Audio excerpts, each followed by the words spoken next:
You do that for everybody, and yet nobody sees it. Yeah. I'd probably cut that off or have stupid face.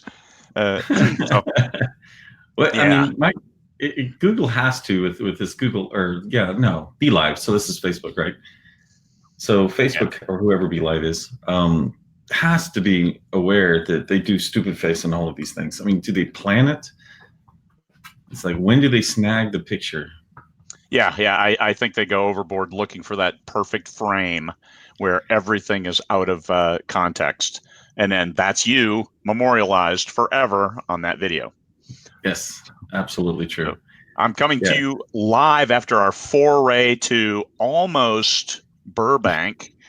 Actually, I flew into Burbank, so Burbank is everything I know, and I did watch Laugh In live when it aired in the '60s.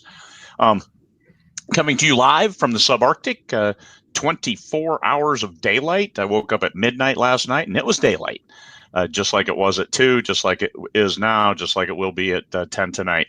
So that's how we are, and it's beautiful. Perfect blue sky, not a cloud, and supposed to get, we got a weather notice because it could reach to 80 degrees today. So that's that they actually issue a warning, and also that it will be super dry, down to 20% humidity. So wildfires. Yeah, welcome to Anybody Las go? Vegas.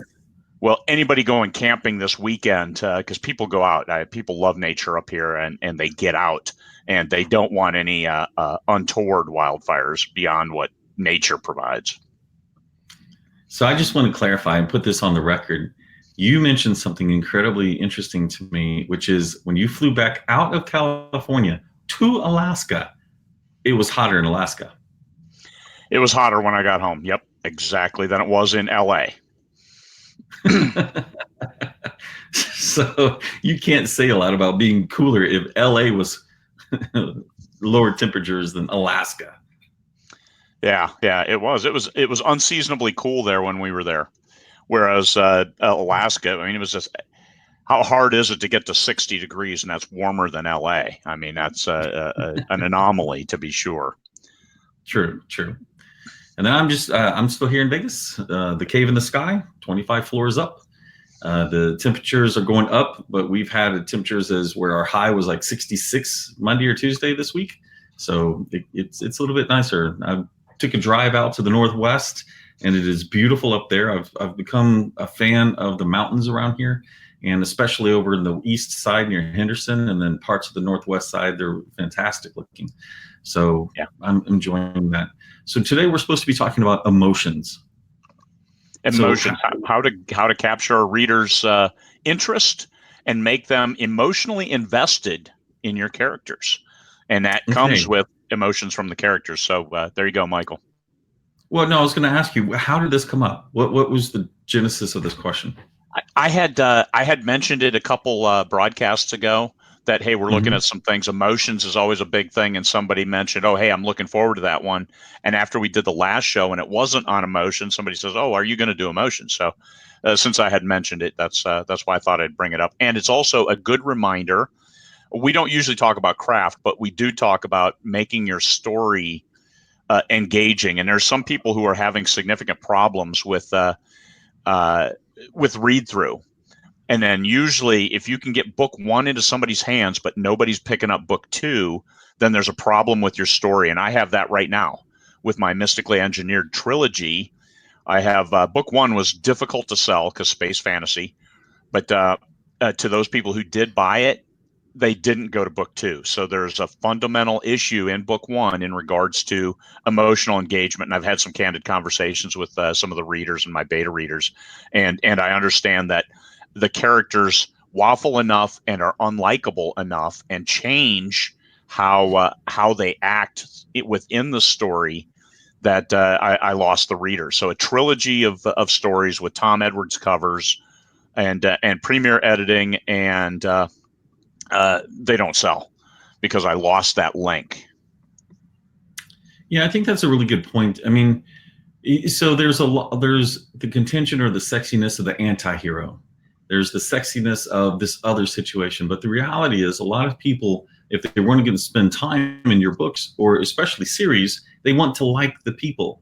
So when we go and create unlikable, you get that rare person. But in general, if you're here and we're talking business, right? Yeah, Because you just business mentioned you don't aspect. talk craft, but this is actually a business aspect of your craft.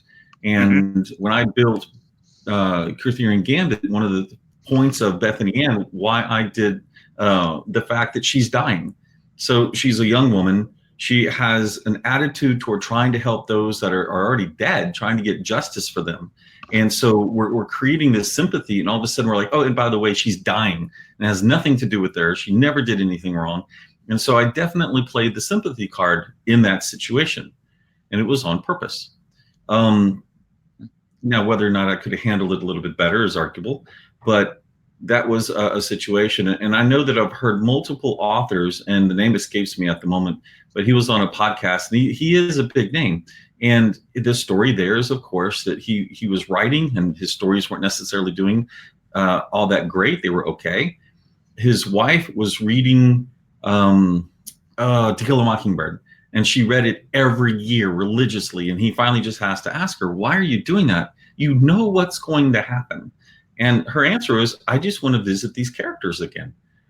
And that was the aha eureka moment for him. He goes, the next book, he creates characters that are sympathetic, that people care about. And from there, his success grew exponentially.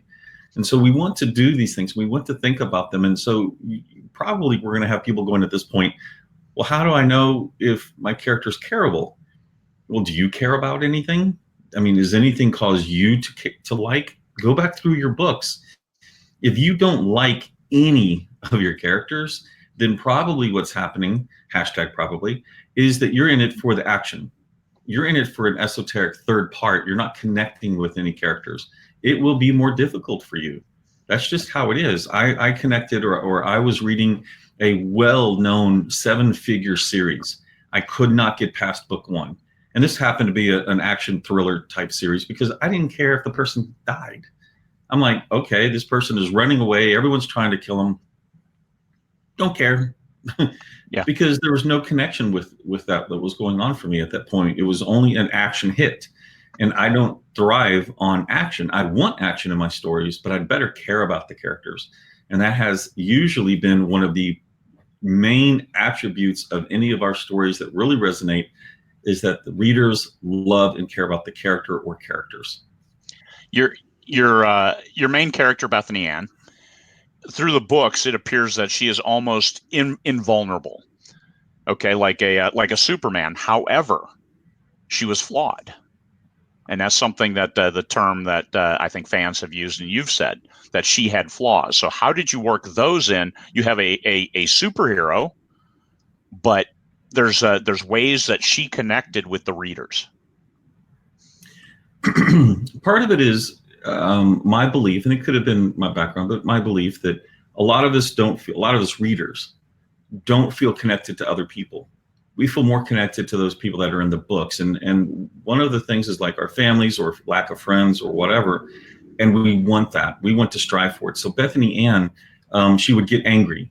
You know, she had a real anger issue. She was perhaps more justice oriented and less law oriented. And there's a dichotomy there.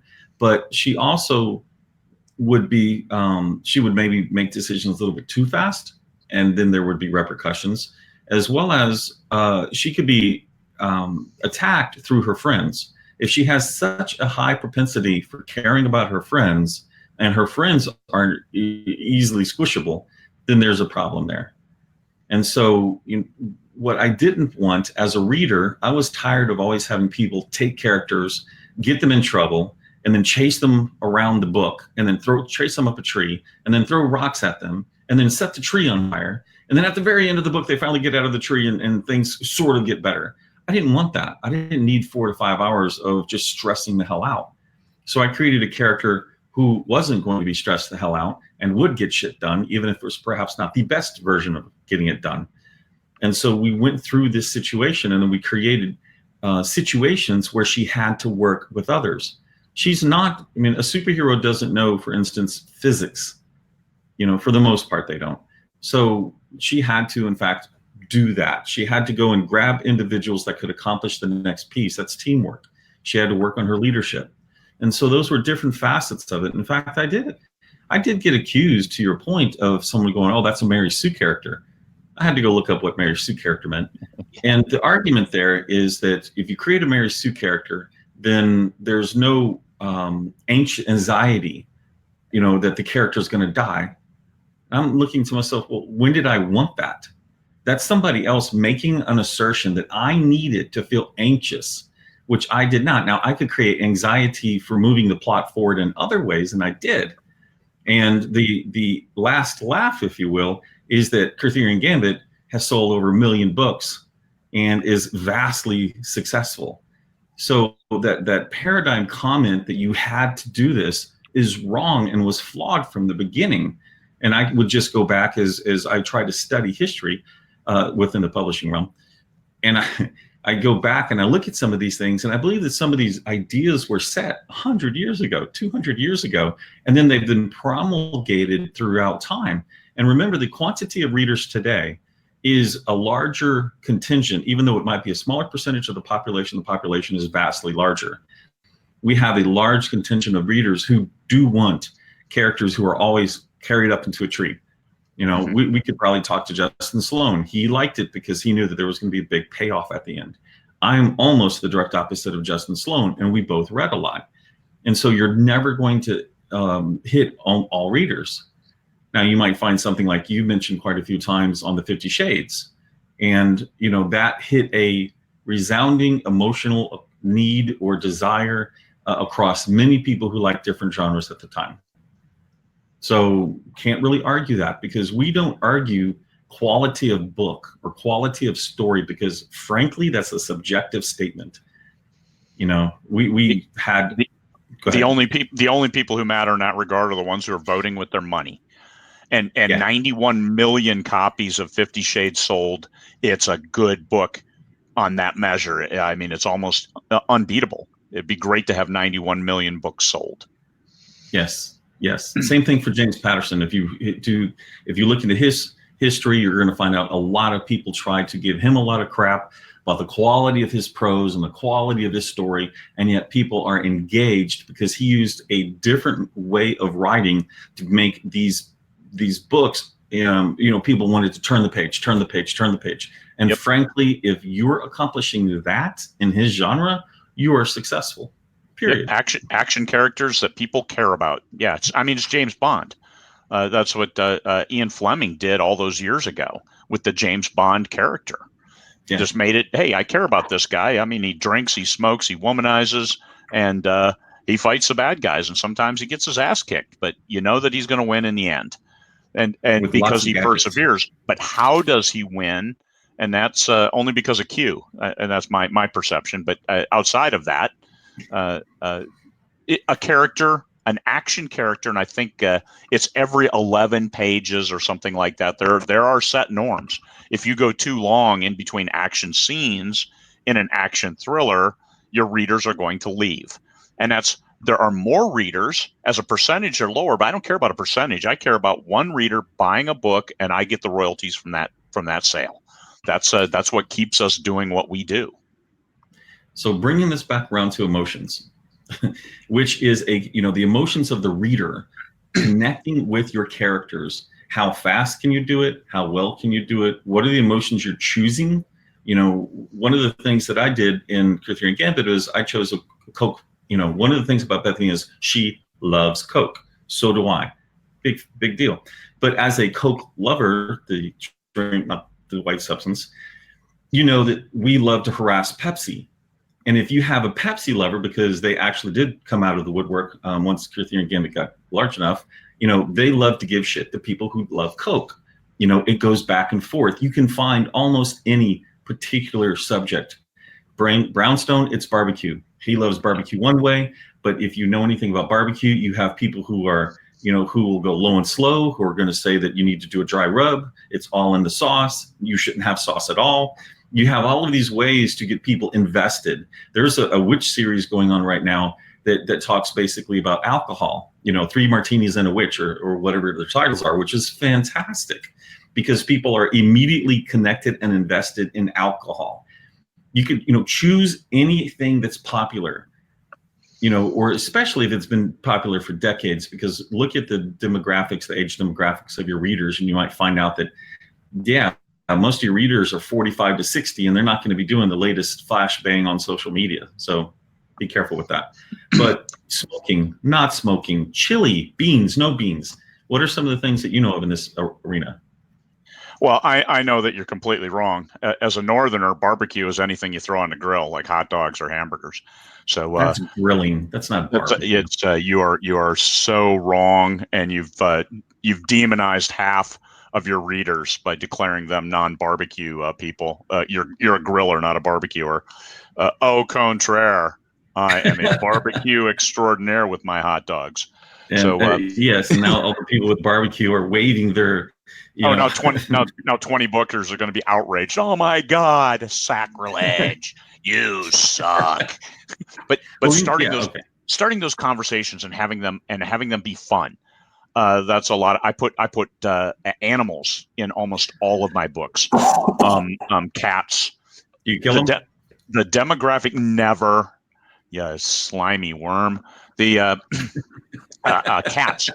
Looking at the demographic, like you said, it's a little bit older. Maybe I think we did one survey and it showed 2 to 1 women to men, and so cats resonated very, very well. So I put in a dog. Sent you did Asher. I did his grandson Dokken, because of 70s metal music, of course. And then I added a wombat.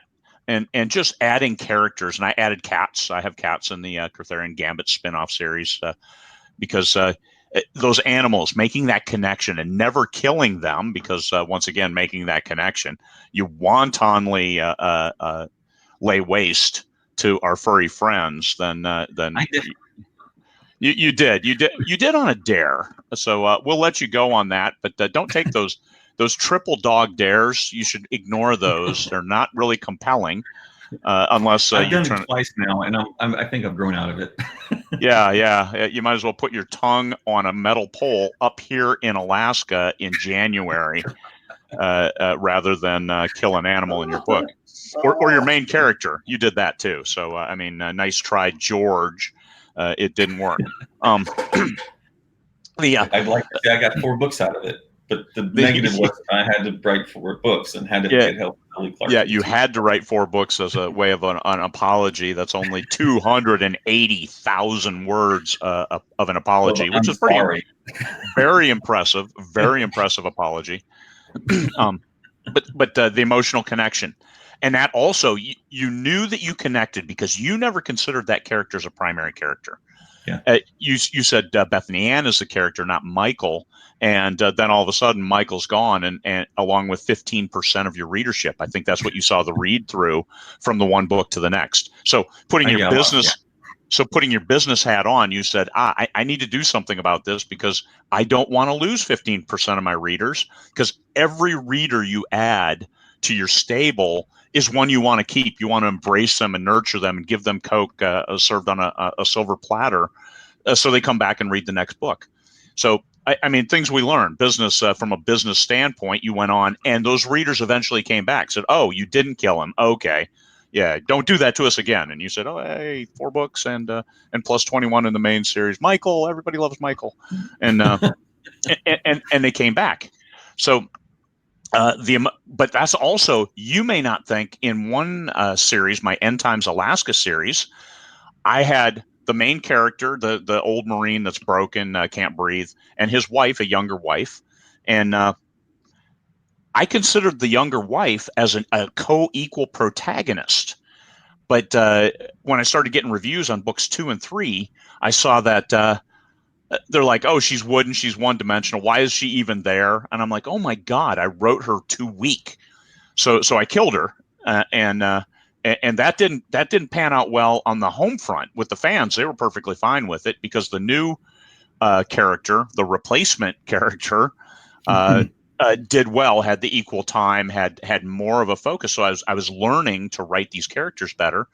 And the only one who was really miffed about the demise of the first wife was my real wife, because that number 2 came in a mere year afterwards, after the death, and Yeah, that wasn't pretty on the home front. So I know. I was like, how in the world she never reads anything you write, and she happens to come in on the page as you're writing on your laptop with the death. How the hell like does that happen? 2 sentences. Yeah. She sees that 2 sentences, and it goes into high Earth orbit, and oh my God, yeah, she was mad. I mean, spitting mad, and doesn't read any of my stuff. So don't do that either. Um, uh, uh, Or emotional hide it better. emotions, but I learned in that first one that I hadn't emotionally connected the readers with that first character, who I considered co-equal protagonist in all things. I was very, very subtle in how she manipulated events and her So role. subtle. So too subtle, yes, yes, and that's somebody posted about hey, 8th grade reading level, and that's about the complexity of sentence structure, maybe some vocabulary, but generally it's not as you think that I'm writing for 8th graders. Not at all. 8th grade is easier to read. It's easier for the mind. I have a JD, for Pete's sake. I'm a lawyer, and that's the level that I like reading at, because it seems to flow easier for me. And so, like Foucault's Pendulum, right? Umberto Eco. I have tried so many times to read that, and I can't get through it. The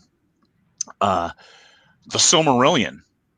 No, I Okay, couldn't. That's when I could not read it. I I tried. can't. I can't. I don't know what levels that's at, but I can't. I can't read it. It's a level of boring. It's yeah. Somebody begat somebody else, and 8 pages later, you're done with the begats. It's challenging, and that's 8th grade. Once again, that 8th grade reading level is something it's easier for your mind to process. You don't have extra complex sentence structure with colons, and so imagine if you're a narrator trying to read sentences with multiple colons and semicolons and other stuff. Just make them individual sentences. Okay, so back to emotion. Back to emotion. Yeah, well, and that goes to the emotionally connecting with your readers. Is if you make it so complex that they can't read it, then you may just understand. You may lose that demographic of reader. The fun readers are looking for 8th grade reading level, and that it's a very, very subjective measure. Don't think you're dumbing anything down to 8th grade. You're just making it more readable for the average reader, and that's where you want to target the biggest group of people. All right, so I think here's my opinion on the whole 8th grade thing, because we did some testing and we grabbed James Patterson's stuff. And I think at one time we looked at James Patterson, who was 5th, 6th grade, or at least what edited to 5th, 6th grade. Yeah. It always offended me because the presumption was that readers were stupid, right? If you have to dumb it down to 8th grade, right? That's a fallacy for the largest piece of things. I don't target anything. If a large word comes to mind, I write a large word. I mean, I just really don't. And some people appreciated it. And the statement, though, that I hear you're saying, Craig, at the moment is, if you're writing for entertainment, which as a pulp writer, I certainly am. If you're writing for entertainment, don't cause them to work harder than you want them to have to work to understand your story. You know, if you make an assumption that you want to create a very compelling, high literature story and you don't get the sales, don't blame the readers just because you provided them an experience they're not looking for. It's not their fault. You know, you just have to look harder to find the people that want that experience in what's going on. So Yeah, it's never the readers. You just found readers that weren't looking for that within your book. right. I went back to Steve Jobs. Steve Jobs, when he was talking about presentations, he always said, you know, you do presentations in 3. There are 3 facets, 3 characteristics of the product. So when he put out the iPhone, it is a phone, it is a music device, it is a browser, you know, it's the internet. It is a phone, it is, so anyway, phone, whatever the heck his 3 were. So when I do characters in the very beginning, now your character can be more complex, but if the reader can only handle 3 facets, in general, then give them 3. Bethany Ann, she was about justice. She was about her friends. She was about Coca-Cola. She's about justice. And then I will beat that into them. And then they will see the rest of it, of what goes on. I created 3 main characters, or the main and the 2 sub characters in the first story. You only had to learn 3 characters. You didn't have to learn 20 characters in book 1. So you learned about Bethany Ann. You learned about Nathan Lowell, who is a real author. Not my character, but I took his name from a real author. And you learned about Tom. So those were the 3 core that you ended the book with. We had others, Michael and the father and all of these, that they came in and out. You could kind of feel that they weren't people you had to spend too much time on remembering. So, so from an emotional standpoint, think about what your readers going through emotionally to connect with your readers, to connect with the story. Are you making it too complex? Are you making it too simple? We have a YA vampire book that's out, and some of the feedback right now is the action isn't actiony enough. The emotion that the action created wasn't enough dopamine hit for the level of action. So are we giving up? Hell no. We're going back and rewriting the book. Okay. We're going back, fleshing it out, making, instead of the car almost missing the person, we're going to have the car hit the person. But we can do that. So don't give up on something that you have already if you can go back and do an edit and put it back out there. Because as you like to say, J.K. Rowling's still trying to find new readers. Of course, they all age into her group, but having said that, it's still a good idea. We're still trying to find new ones. We're about to go into summer. Summer for us is a huge opportunity. Fix those stories and get them back out there. So emotionally, maybe make someone more compelling. I don't believe in doing a plot as like every scene has to handle moving the plot forward. I look at it as, am I going to move my connection to the characters as well? I've got one whole scene where 3 guys who are basically buddies, and all I'm doing is having them tell a story of when they went off on leave 10 years ago in the military, and it's funny as hell. So I get the reader is going through something really funny. 2 guys are doing the whole bromance thing, and that connects them emotionally with these secondary, tertiary characters. And we keep going through, because Arthurian Gambit's 21 books. And by the 21st book, it was a slog to write that. But the fans loved it. We had fans who've gone through and read them, the whole series now 10 times. And so that's compelling emotional connection. And that's one of the measures of success is the rereadability.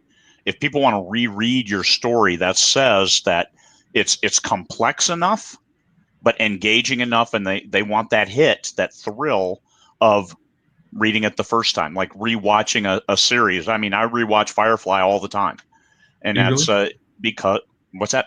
I said, do you really? I do. You never mentioned this before. I rewatch Firefly, all 13 episodes, for Pete's sake.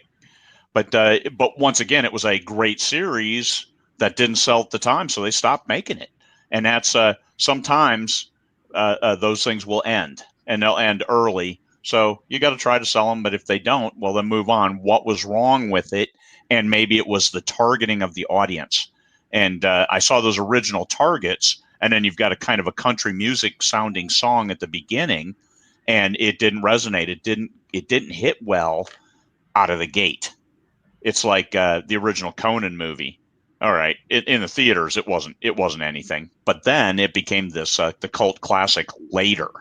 And that's because people started thinking about it and getting into it and saying, okay, complex characters. I like this. It's entertaining. It's Arnie. I mean, he kills a bird while on a cross getting crucified. So, I mean, how can you fight that? It's an incredible, epic tale. Oh, come on, man. We know that Arnie wasn't Arnie at that time. He was Mr. Universe. He was. But the emotion of the characters, you connect with them, you connect, and you like them. So look at your book. So once you have 3 books out, if book 2 and 3 if book 2 isn't selling, and you have a certain amount of sales on book 1, you've got to look. If you can ask anybody who has read book 1 who isn't your inner circle, then find out what turned you off before going to book 2. And you'll find that maybe, hey, I just didn't like this character. I didn't like this story. Michael and I both write for entertainment purposes. We say we write escape fiction. So if we are not helping our readers escape, then we're failing, and we're going to lose them on that series. The most important thing that we provide is an escape from reality where they can go through a story. There is some anxiety, something that may create a threat to our characters, or that a problem that a character has to work through, and then they're successful in the end. And even though it's a series, each book is contained, and they get their answer, at least for the main plot line, by the end of that book. So we provide an escape for a short amount of time, and they win. They leave happy. The best thing you can do for us for in escape fiction is leave the reader happy and satisfied. So, and yet wanting more. Let me drop something here. Well, and that's the within an overall story arc. You've got to have that contained story. However, it's a 5-year mission, right? You got to see where Captain Kirk takes his crew next. Yeah, curiosity killed the cat. Lots of them, preferably. No, I jest. But one of the things that's interesting is, human curiosity is such that in the internet selling on emails, they call it open loops. But if you close the loop of what's happening in this particular book, but you've opened 2 or 3 loops that cause people to be curious, it's not like, oh, they have to be hanging by their fingernails on a cliff and, oh, close the book, find out next week what's going to happen to them. I had one piece where I was creating a bar. A bar needed some windows in space, but you cared about the characters and you cared whether or not they were able to open this damn bar. And so you might be going through the 2 or 3 books before the bar was created, just with them, to find out what happened with their bar. Why? Because we cared about the characters. You might have somebody pregnant. The pregnancy has zero to do with the book itself, but you care about that character. Is it a boy? Is it a girl? Have enough of your characters be asking that question where it becomes a big open loop. Do that. Do these things to get them emotionally invested in the secondary characters or things that are happening. The first 7 books of the Arthurian Gambit is all about her getting her hold over Earth. The unknown world in this case, so the paranormal. So she's making sure that there's nobody behind her going to stab her in the back before she tries to reach into space to help save humanity. So the first 7 books, we're trying to make sure, is she going to be able to accomplish that? And when she does, and she's answered this huge question, can she do it? Well, we're already into the next big question. Well, can they get out of the gravity well? Can they get into outer space in order to be able to protect us from up there? Otherwise, we're sitting ducks down here. And so we have to answer that question. And when we get to that question, well, now we have a bigger question of, okay, well, now she's done all this. Can she take the fight to them? Who wants to wait here to get your ass kicked? Let's go over there and kick their ass. Maybe they're in the bottom of the gravity well. Wouldn't that be nice for once? And so, we have those situations, and we're always asking more questions, which causes the fans to be engaged emotionally with your story and keep reading it. So curiosity is a good one. The entire Arthurian Gambit series, 21 books. You just released the 5th book in the sequel series. Which I would argue I should have left it as 21, 22, 23. I know a lot of people say break it up. If I had it all to do over again, I would not hesitate to make it 22. And yes. And that's the same lesson that I took away with Gateway to the Universe, kind of that in-between bridge book and then the next series afterwards. So I've got 18 books in that series, but they're disjointed because of being discombobulated within the series listing, especially since we're all in with Amazon. It's better to play within Amazon's box. And the way to do that is a series that they're all connected, one right after the other. Your 26 books in that series are 1.3, 1.5 million words. No, it would definitely be more, because let's say they average 70. So that would be 1.4 plus 3, so 1.8. Almost 2 million words of story, and keeping it from being blasé or repetitive, as your character became a queen, and then she went undercover and back out, Prince and the Pauper, right? Where she went back out among the populace to do what she loved to do under a different persona, and those things, the different plot items. But it was once again to connect with the readers, because the readers saw her as a reformed FBI agent who survived and now is able to go administer justice, go around the world and fight off bad guys that people don't even know are there. And once she connected doing that, that's the front lines of all humanity. And now she rose through the ranks where she was leading it, but she never liked it. And I think that also is a great connection, because somebody who likes being in charge, don't trust them. Yes, there's a saying in there, follow the money. If you want to know why something happened, follow the money or the jealousy. Yeah, and I'll blame, who you might or might not be listening, but I'll blame Colonel Jonathan Brazy, for that comment about the fact of her, going undercover to go do stuff, because he has a comment on a podcast that I had listened to before you, Craig, had introduced me to Jonathan here in Vegas a couple of years ago. And that is, colonels don't go out and fight. And I was just getting to that point where Bethany Ann shouldn't go fight. But frankly, as a reader, that's what I would have wanted. That was my emotional desire. I wanted to see her kick ass. As an empress, she isn't supposed to be doing that stuff. So what in the world, I had told my story and got myself into a corner. And so we created an alter ego for her to go. And then she got lost and sublimated into that alter ego. And, she had to come back out of it. And so that was the mental challenge for her in 3 or 4 of the later books. So that's the emotional connection, because you wrote what you want, what you like to read. I also write what I like to read, and that's an important factor. I don't understand people who can write what they don't like, whether it's to put food on the table or just because they're trying to hit a hot niche. You don't understand? I don't. That was a word. I don't understand how somebody can write what they don't like. Oh, so you understand that they need to do it, but you're just not aware of how they accomplish it.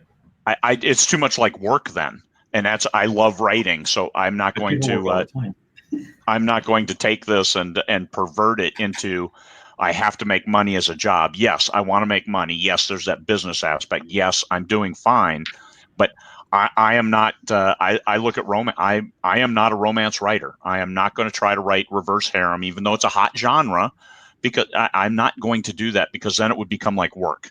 Okay, got to go study something new. And because I've read thousands of science, people, Oh, that's not reverse harem, though. It's happiness. It's mono. Come on, he's a 2-time Nebula Award nominee, and so are you. Hugo.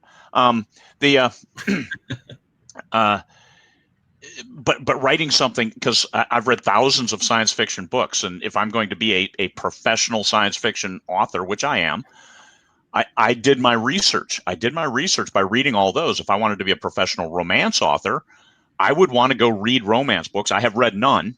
I have read starts, and I'm like, I can't read this. So how would I be a professional, kind of winging it? And if writing is my calling and writing science fiction, then I focus on that.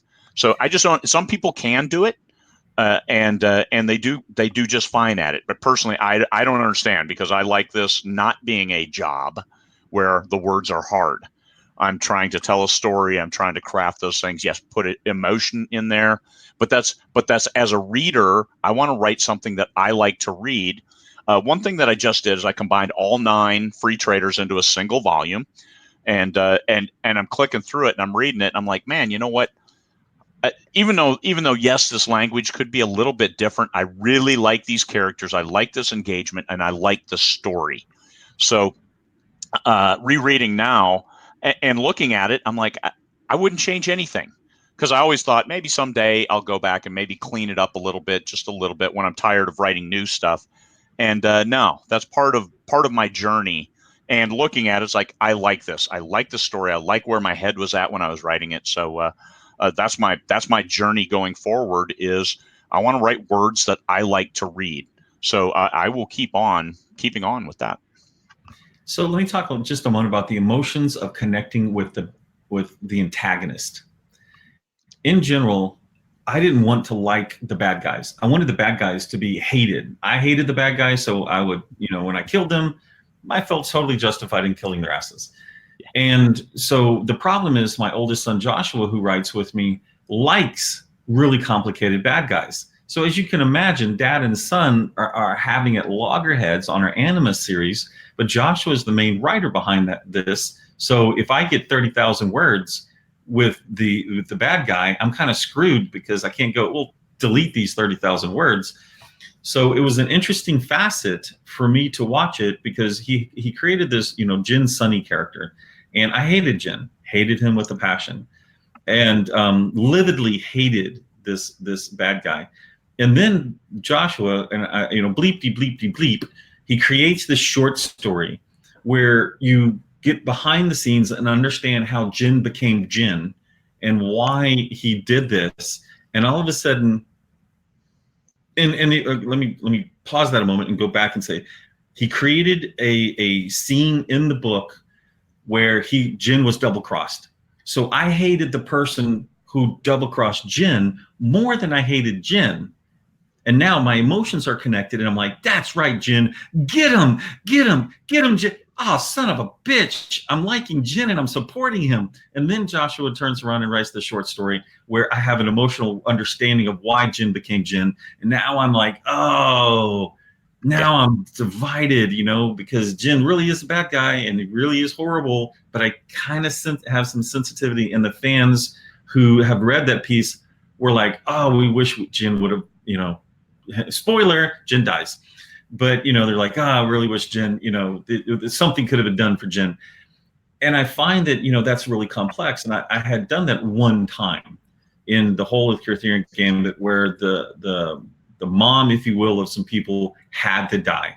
And Bethany Ann is like, justice must be served. You cannot, because you were nice for 2 days, disregard the fact that you were an evil bitch for 200 years. So...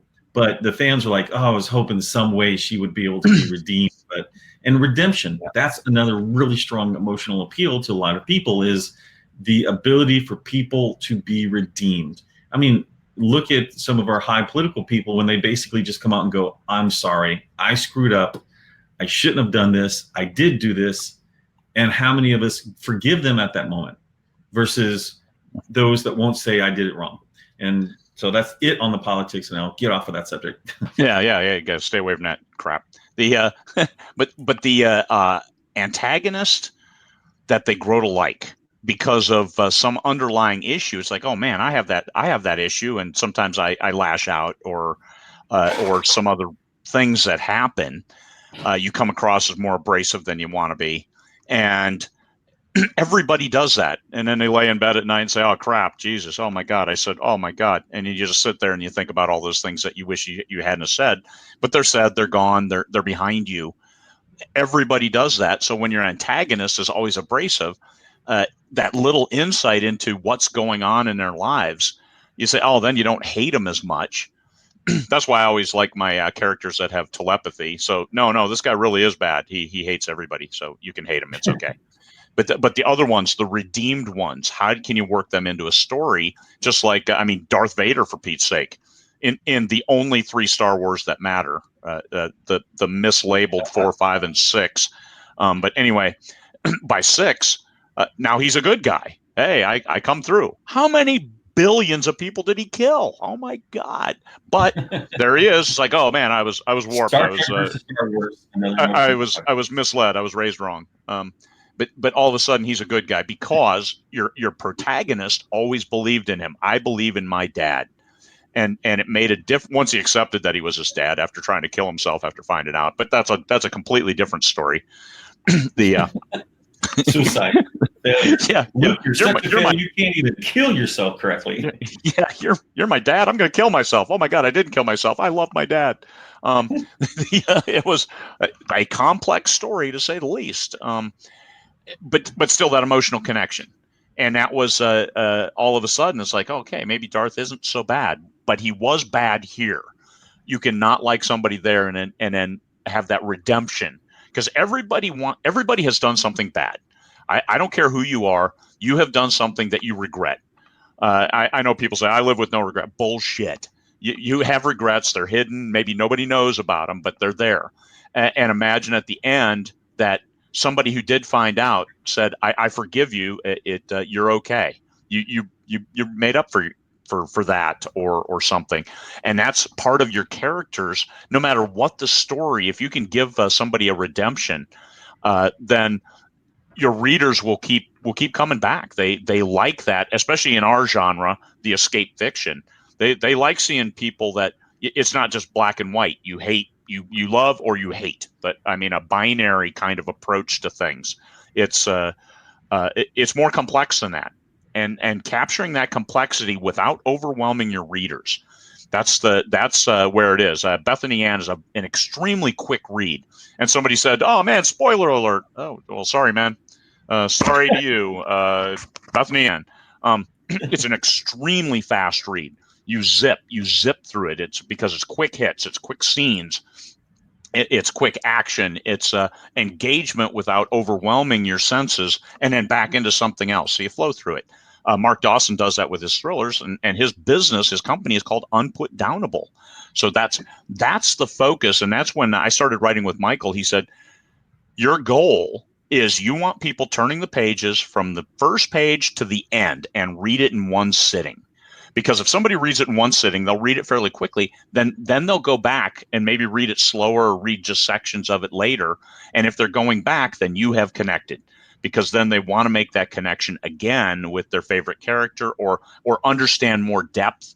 If you throw in, I always throw in some Easter eggs, very subtle, unlike the one with my first series where I had to kill off a character completely because they were too subtle. So you put those in so people go back and say, ah. And that was probably the most complex book that I've ever written, was the very last one, Discovery, a crossover with Michael's Bethany Ann character, in regards to the subtlety of what was going on. And that already readers have said, oh, I have already gone back and reread it to find out, and I see what you were pointing to, but I couldn't see it at the time. And that's Awesome. that's what I was going for. So. And then people who didn't see it said, "This is crap." So we got some of those reviews too, but we Michael didn't see those, so that's what matters. You got to own it, Craig. You got to own it. I own it. This is my crap. So, do we have any questions? I don't want to belabor and just keep hitting emotions over and over again. I think as you look at the questions, the goal is that you want to readers who are emotionally connected in with both the characters themselves, and there's multiple ways to accomplish it, but also just getting a shared paradigm of, if you had 50 people in a room and you happen to love German Shepherds and another person, you all immediately have an emotional connection with them because you share a love. Yeah, so that's your love of Coke. You're making fun of Pepsi, things like that. Because there are people who drink Pepsi who read Bethany Ann. I mean, it's not completely offensive because you don't call them names. You just, well, Coke. I mean, why would you drink Pepsi without demeaning? And don't ever demean your readers. Don't ever get on. And when somebody says, "Oh man, Coke sucks," as a review, and get on and say, "No, you suck. You suck because you don't drink Coke. You suck." Don't do that because that's bad. That's because you don't want to ever demonize your readers because they spent money, even if it's through KU, they spent money or time reading your stuff.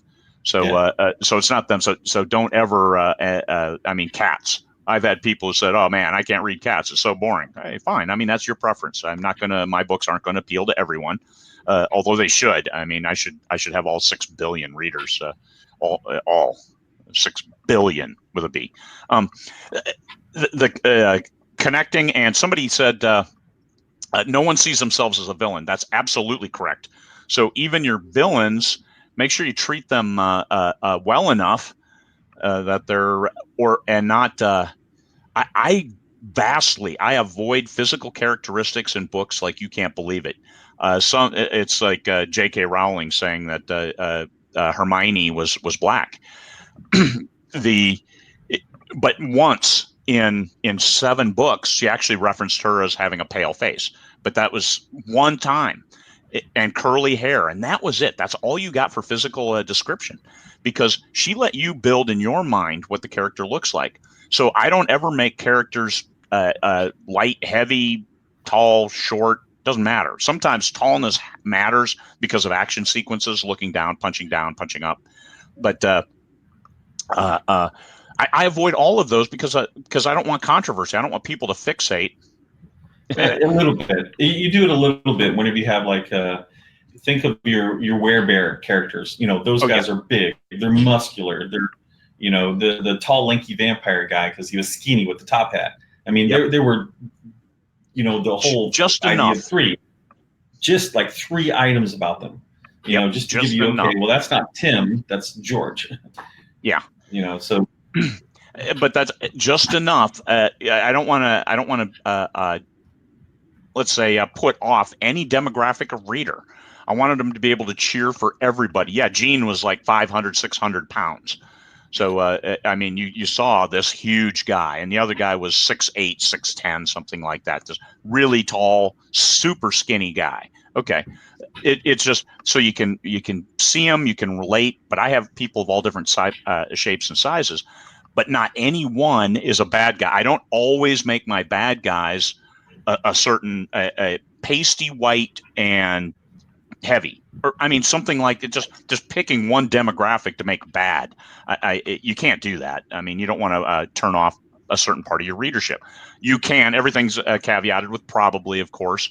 It just depends what you're trying to do. All Republicans are idiots. All Democrats are idiots. I mean, if that is your target demographic, then play to that audience. But if you're like the rest of us writing escape fiction, people want to escape from the daily grind, and what they want is somebody that they can relate to, who's doing something that they want to do in a way that they can get away from the real world for a short amount of time.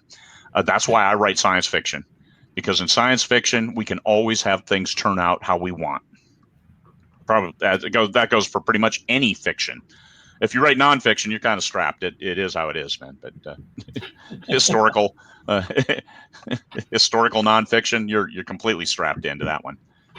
All right. So next week, I'm flying Saturday morning. So we're coming back from Book Expo of America. We'll be in New York all week long. We fly out Monday, meetings galore, and come back Saturday. So we'll figure out what we're going to do about that. But other than that, how is your week going to look like? The rest of this weekend for me? Just the week. What does the week look like for you? What are your plans? I'm home alone. So tomorrow, actually, Phyllis and I have steaks marinating. Phyllis, the Arctic dog. We have steaks. She had filet last week. Filet with sweet potato and green beans because she eats quite well when Mom's gone. so yeah, $20 a pound filet mignon. That's what my dog is getting while my wife is gone. And the rest of the week is just getting things done. I want to finish my story for the Expanding Universe 5 and then immediately get into Executioner 6. But then my dad comes up here for his 83rd birthday. He will be up here in Alaska. So June 8th to 13th. Books? Yeah, he's coming this year as well. Him and Mom both. So yeah, my dad will be there. I've never met your mom. 2 years ago. She was there 2 years ago. Yeah, she's in a wheelchair. She hangs off to the side, but she is coming this year as well, and my sister. But Dad's coming up because all he wants to do is go fishing. So we're flying him up here and then taking him fishing for a week, and then he'll go back home. So I'll be kind of offline from June 8th to the 13th. So of course I have a major promotion going during that time, but I'll send out. Everything's all scheduled, so I'll hit it. However, I'll be offline most of the time because of being with my old man and fishing. I mean, 83. He's going to hit 83. He's got more energy than I've got, for Pete's sake.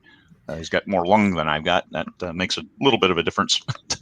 I was listening to the guys on the Sell More Book Show, and they were mentioning the MailChimp situation, where MailChimp is going away from email to becoming this whole total marketing package. And so we're going to have to look internally, because we use MailChimp quite a bit. So we're probably going to have to change too if it's going to become problematic. And so it's like, well, thank you, MailChimp, for giving us that massive change we're going to have to do in the company. Appreciate that. That's emotionally a sucky result. Well, we'll see what changes. We'll see what change, because it may not be as devastating as some people are saying. And I don't see any changes catastrophic. I went through all of their news stuff, and I see how they're trying to adjust their product, what they provide. And I understand they have a new owner and they have a new market, a target for what they want to get to in regards to revenue. So just like Amazon with their advertising changing the revenue stream, MailChimp is doing the same thing. But the best thing they can do to make sure that they have their revenue is to be successful with those marketing options, with the mail delivery options and those things. So I don't think those changes are going to be as bad as people expect. That it's just, oh, hey, they're gonna blow off the mailing side of it. I don't think that's it at all. Well, we go ahead and we pay, and we've been paying for years on MailChimp, so it's not exactly a money issue for us. But I don't know. I haven't even looked into it. It was what I was listening to, preparing to get ready for this meeting. So we'll see. Yeah, somebody jumped in late. What about the emotional engagement of cliffhangers? We talked about that earlier in the show. The short answer is, for the most part, everything that I talk to people are about, you will get readers. You will get more people going from book X to book Y because you have a cliffhanger. You will absolutely get a lot of people pissed off. A few people are going to leave and never show back up again, ever, because they hate cliffhangers.